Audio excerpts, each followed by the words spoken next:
2026 ఐపీఎల్లో for the first win for KKR అని చెప్పేసి అనుకోవచ్చు మామ. నిన్న అటు బౌల్తోనూ ఇటు బ్యాట్తోని రాణించడంతో రింకు సింగ్ దయ వల్ల నిన్న ఎట్టకేలకు వాళ్ళైతే ఒక మ్యాచ్ గెలిచేశారు అని చెప్పేసి అనుకోవచ్చు. నిన్న ఈ మ్యాచ్ అయితే జరిగినప్పుడు ఫస్ట్ టాస్ గెలిచినటువంటి ఆర్ఆర్ వాళ్ళైతే బ్యాటింగ్ తీసుకున్నారు మామ. సెకండ్ ఇన్నింగ్స్లో పిచ్ స్లో అవుతుంది అని చెప్పేసి తనైతే బ్యాటింగ్ తీసుకున్నాడు రియాన్ పరాగ్.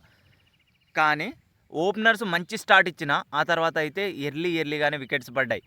బౌలర్స్లలో మన వరుణ్ చక్రవర్తి 3 క్రూషియల్ వికెట్స్ తీశాడు మామ. అండ్ దీంతో పాటుగా T20స్లో 200 వికెట్స్ తీసుకున్న ప్లేయర్గా అయితే తన పేరును ఎక్కించుకున్నాడు. అండ్ తన తర్వాత 19th ఓవర్లో కార్తిక్ త్యాగి తను కూడా ఒక బ్రిలియంట్ స్పెల్ వేశాడు. 19th ఓవర్లో 3 క్రూషియల్ వికెట్స్ తీశాడు. సో వాళ్ళనైతే తక్కువ రన్స్కే రిస్ట్రిక్ట్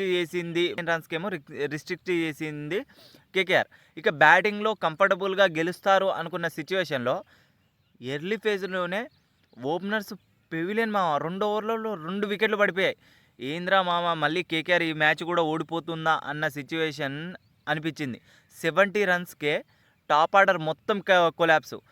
అటు రింకు సింగ్ తనైతే ఒక బ్రిలియంట్ హాఫ్ సెంచరీ స్కోర్ చేశాడు. అంకుల్ రాయ్ అయితే తను కూడా సపోర్ట్ చేయడంతో వీళ్ళిద్దరి మధ్య 76 రన్స్ పార్ట్నర్షిప్ వచ్చింది. సో దీని ద్వారా కేకేఆర్ అయితే ఈ సీజన్లో మొట్టమొదటి మ్యాచ్ అయితే గెలిచింది మామ. అటు బాల్తోనూ బ్యాట్తోనూ మంచిగా పర్ఫామ్ చేశారు.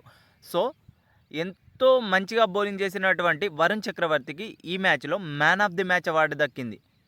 మరి ఫ్యూచర్లో ఇలానే కంటిన్యూ అవుతుందా కేకేఆర్ టీం యొక్క విన్నింగ్ స్ట్రీక్ అనేది చూడాలి. అటు ఆర్ఆర్ చూసుకుంటే ఫస్ట్లో బాగానే స్టార్ట్ చేసింది, బట్ లాస్ట్ మ్యాచ్ నుంచి అయితే కొంచెం